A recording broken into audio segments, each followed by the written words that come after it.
Soleh letak faedah Nabi pegang 5 perkara.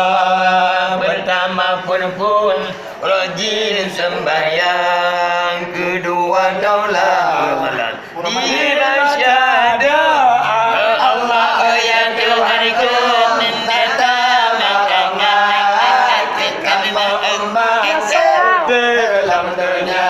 Allah ya Tuhanku minta makangan kamu umat dalam dunia.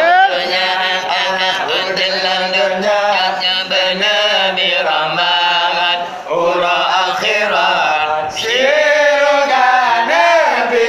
Allah demayang kulai baca selawat, demayang ke pengetuntut ilmu.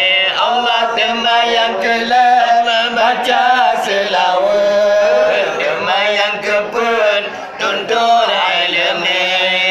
Demak kelimang bubur ibadah, diberi selamat di dalam iman. Allah ya Tuhanku pertama rahmat kamu umat dalam dunia. Allah ya Tuhanku pertama rahmat kamu umat dalam dunia.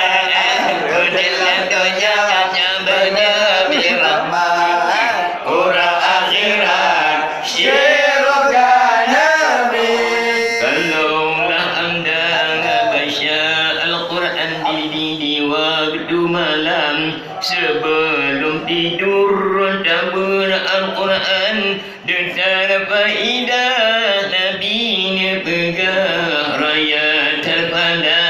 Kalaulah anda baca Al-Quran di waktu malam sebelum tidur, karena Al-Quran kalam ilahi dan baca sabir raya terfala. Allah terima kasih ingin kamu ucapkan kepada daulat ahli rumahnya melimpah rahmat diberi Tuhan kerana beriman bandung kamunya.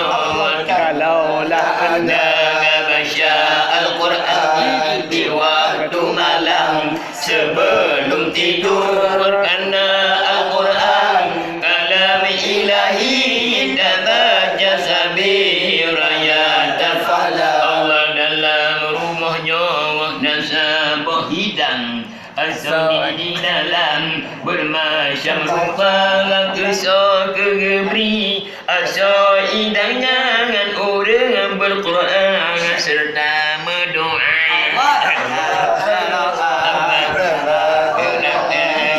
Waktu malam sebelum tidur kerana Al-Quran kalam ilahi dan baca sabir raya terfala. Allah kalaulah ada sumur di dada, bolehlah abang menumpang mandi. Kalaulah ada umur yang panjang dan jalala ilmalah muja'ah kembali.